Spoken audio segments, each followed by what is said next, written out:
महाराष्ट्र का इलाका नासिक। नासिक में कंपनी है टीसीएस, जिसमें चल रहा था धर्मांतरण का गोरख धंधा। आप सोचिए 2022 से लेकर 26 तक कई लड़के इसके शिकार हुई। डर के वजह से या फिर किन्हीं और वजह से उन्होंने अपनी आप बीती नहीं बताई। लेकिन अब इस मामले में पुलिस ने 9 एफआईआर दर्ज की है। 8 लड़कियां सामने आई हैं, एक लड़का सामने आया जिसने आप बीती बताई है। यह बताया जा रहा है कि इस मामले में पुलिस ने अभी तक 6 आरोपियों को गिरफ्तार किया है। कुछ और आरोपियों को तलाश की जा रही है। इस केस की मास्टरमाइंड है निदा खान, जो फरार बताई जा रही है। दरअसल यह पता चला है कि इनको मलेशिया में बैठे एक शख्स से निर्देश मिल रहे थे। वो उपदेशक है, वो इन्हें निर्देश दे रहा था और यहां एक कंपनी के अंदर बाकायदा काम लेने के बजाय दूसरा काम ले रहे थे। यह भी पता चला है कि इस मामले में जो पीड़ित है, क्या उनको डराया धमकाया जा रहा था, इस वजह से वो खुलकर सामने नहीं आ पा रहे थे, या फिर इसके पीछे कुछ और वजह है। इसकी भी जांच चल रही है। कई एफआईआर्स के कंटेंट हमने पढ़े, उसमें अलग अलग बातें हैं। ये कहा जा रहा है कि उनको जानबूझकर कुछ चीज़ें खाने के लिए फोर्स किया गया, उनको उनकी वेशभूषा बदली गई। दरअसल इस बाबत सबसे पहले पुलिस को कंप्लेंट एनजीओ की तरफ से मिली। उसके बाद पुलिस ने एक टीम बनाई और टीम ने इस पूरे मामले की जांच की। इस टीम में महिला अधिकारी भी थे।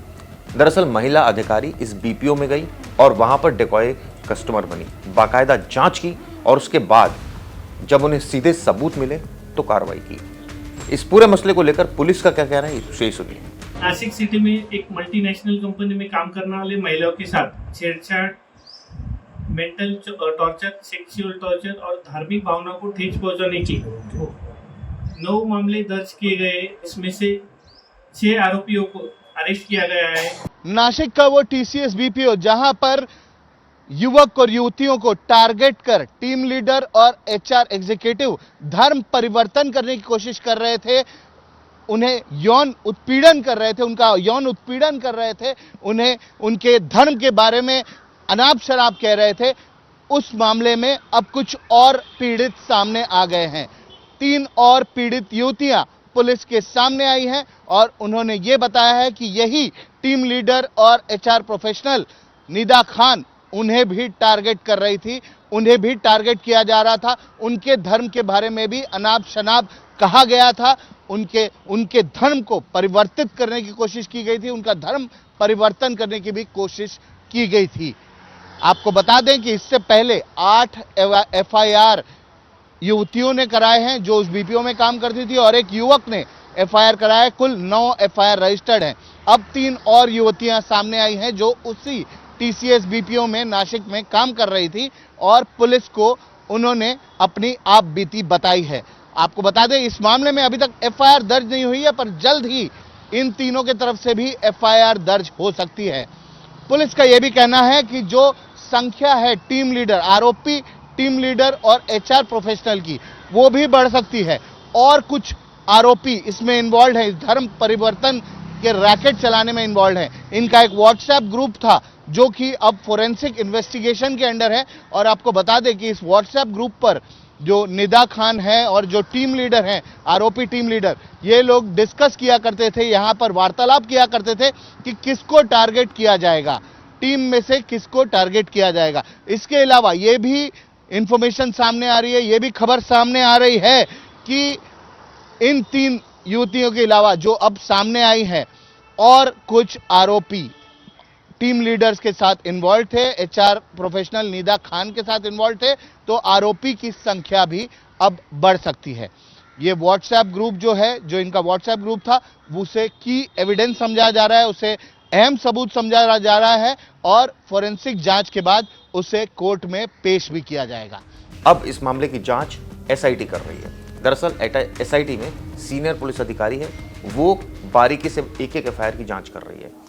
यह पता चला है कि लड़कियों की संख्या यानी पीड़ितों की संख्या बढ़ सकती है। 12 के आसपास अब इनकी संख्या हो चुकी है और भी इसमें इजाफा हो सकता है। इस तरह की जानकारी निकलकर सामने आ रही है। अब आपको पूरा मामला सिस्टमेटिक तरीके से बताता हूं कैसे इस पूरे मामले की शुरुआत हुई। दरअसल इस मामले में एक शिकायत सामने आई। शिकायत में यह दावा किया गया कि कंपनी में काम करने वाली एक महिला के व्यवहार में धार्मिक बदलाव आया है।